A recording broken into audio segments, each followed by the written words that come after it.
diretores da Marco Polo, que tem a sede em Caxias do Sul, no Rio Grande do Sul, estão aqui fazendo uma visita ao Senado, e a Marco Polo hoje, ela não é só brasileira, ela está no mundo. Há pouco o senador Waldir Raupp, também do estado da Rondônia, o Assir Gugais, está dizendo que na Índia o que viu de ônibus andando por lá com a marca Marco Polo é coisa extraordinária.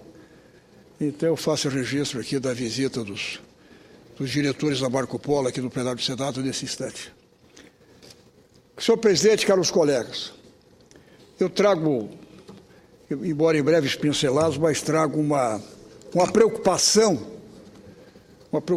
que nós catarinenses, que enfim não só nós do meu estado, mas nós do sul do Brasil, e por que não dizer do país, carregamos em relação a questões de logística. A rede, eu faço até trago um exemplo da rede de lojas Zara. A rede de lojas Zara, varejista têxtil, possui um modelo de negócios admirado em todo o mundo, tendo em destaque um aspecto em particular: seu poder de planejamento e realização, que permite a proeza de repor as prateleiras de 1.800 lojas 2 vezes por semana. Com isso, tem atropelado a concorrência e consolidado sua posição no disputado mercado internacional do vestuário.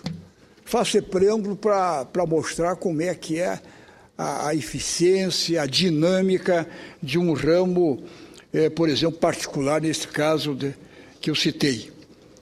Toda essa virtude, contudo, teve que se dobrar à realidade brasileira. Deficiências logísticas, burocracia e impostos elevados, que é o malfadado custo do Brasil. Quer dizer que essa rede internacional de lojas, para poder atuar no Brasil, ela teve que alterar seu sistema de trabalho, seu sistema de conduzir. Diante dessa realidade, os planos de expansão da companhia foram retardados em relação ao planejamento inicial e os processos que a tornaram conhecida e competitiva internacionalmente tiveram que ser readaptados. Este é apenas um exemplo bastante ilustrativo, vivido por nossos empreendedores diariamente. A carência de rodovias, ferrovias, aeroportos, ligações intermodais que façam conexão com nossos portos encarece brutalmente os custos de produção. Como resultado, perdemos competitividade e, mais grave, deixamos de crescer e gerar empregos. O dano afeta igualmente todos os setores produtivos.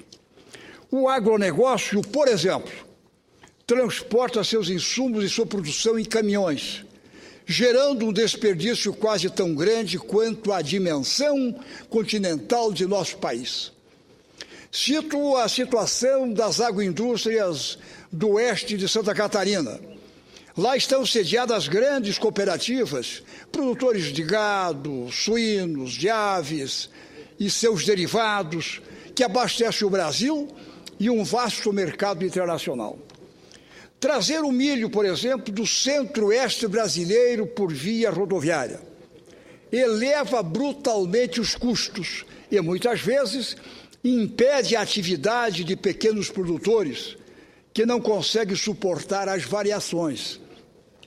Na outra via, sofrem os produtores de grãos, não apenas para levar sua produção para os consumidores no sul do Brasil ou para qualquer lugar deste país, como também para destiná-la aos portos visando a exportação, quer em grãos ou, no caso catarinense, transformando em carnes, em produtos agregados, que é mais importante.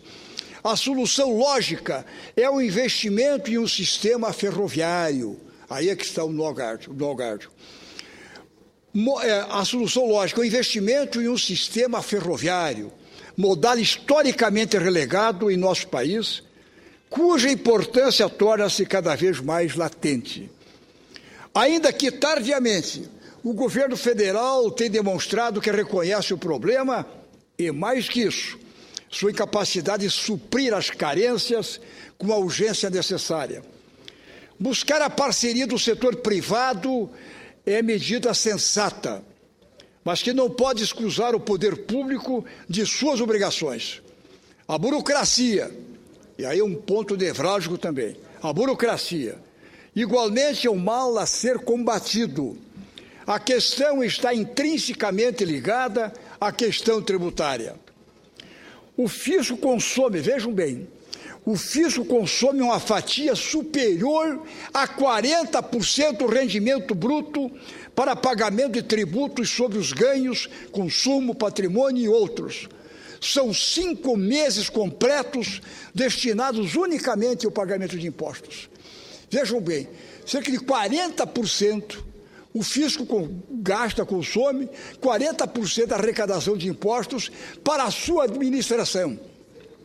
Quer dizer, aí é uma loucura, não tem cabimento. Estudo realizado pela Fiesp, Federação das Indústrias de São Paulo, revelou que a indústria de transformação desembolsou cerca de 24 bilhões de reais somente com tributos no ano passado. Note que esse valor não representa o total pago destinado ao poder público, mas o custo diretamente relacionado à quitação desses impostos. Em média, as empresas alocam 10 pessoas para cuidar de atividades ligadas à tributação, incluindo despesas fiscais, encargos sobre a folha de pagamento ou de contabilidade. E isto é média, é normal. Em torno de 10 pessoas empresas destinarem ou alocarem para cuidar da questão burocrática. Somem-se ainda os custos com instalação e operacionalização de softwares, obrigações acessórias, como livros, registros e armazenamento de dados, terceirização de serviços fiscais e os custos judiciais e das empresas. A conclusão óbvia é que as pequenas empresas, que não dispõem da mesma capacitação e recursos, são as mais penalizadas, enquanto, na média, o gasto com burocracia equivale a 1,16% da receita das empresas. Entre as pequenas, o percentual chega a 3,13%. Vale citar estudo do Banco Mundial, que compara o tempo gasto pelas empresas de médio porte em diferentes nações para pagamento de imposto de renda, contribuições fiscais e previdenciárias. O Brasil ficou em primeiro lugar, gastando 2.600 horas anuais, seguido da Bolívia, onde são consumidas 1.025 horas, e da Nigéria, com 956 horas. Vejam bem como fica essa comparação entre os diversos países, os países do mundo. Apenas para termos uma base de comparação, em nosso vizinho Uruguai, as empresas consomem 310 horas, quase o mesmo que a Etiópia. Nos Estados Unidos, são 175 horas e na Inglaterra, apenas 110 horas de destinação de tempo que essas empresas precisam resguardar para cuidar da parte burocrática, para acompanhar esses empecilhos, essas questões que existem de fiscalização, de normas e assim por diante. Enquanto que nos Estados Unidos são 175 horas, na Inglaterra 110 horas, nós no Brasil vamos para 2.600 horas e ficamos em primeiro lugar no mundo em reservar horas para cuidar da questão burocrática. Se o problema da infraestrutura concerne quase exclusivamente o Poder Executivo, já vou encerrando, senhor presidente, se o problema da infraestrutura concerne quase exclusivamente o Poder Executivo, as soluções para combater a burocracia passam essencialmente pelo Legislativo, sem dúvida. São algumas profundas que exigem, são mudanças profundas que exigem planejamento e coordenação das esferas federal, estadual e municipal. que devem ser igualmente harmonizadas com as necessidades da iniciativa privada. Ao superarmos essa improdutiva oposição entre setor público e privado e trabalharmos juntos, tenho certeza avançaremos em benefício de todo o Brasil. São essas as considerações que trago, senhor presidente, na tarde de hoje, dizendo da questão da falta de logística para enfrentarmos, termos competitividade no campo internacional e também em função da carga do setor burocrático que as nossas empresas precisam reservar para poder atender às exigências do fisco, da burocracia brasileira. Como, por exemplo, o Brasil, 2.600 horas é necessário reservar, enquanto a Inglaterra, com 110 horas, Estados Unidos, com 175, e nós estamos em primeiro lugar nessa burocracia no mundo. Infelizmente, nós estamos vivendo esse drama e precisamos procurar simplificar cada vez mais. São as considerações que trago e agradeço mais uma vez, presidente Mozzarella, por ter tido uma certa tolerância com o tempo conosco na tribuna na tarde de hoje. Muito obrigado. Concedo a palavra agora pela liderança do PDT, o senador Ciro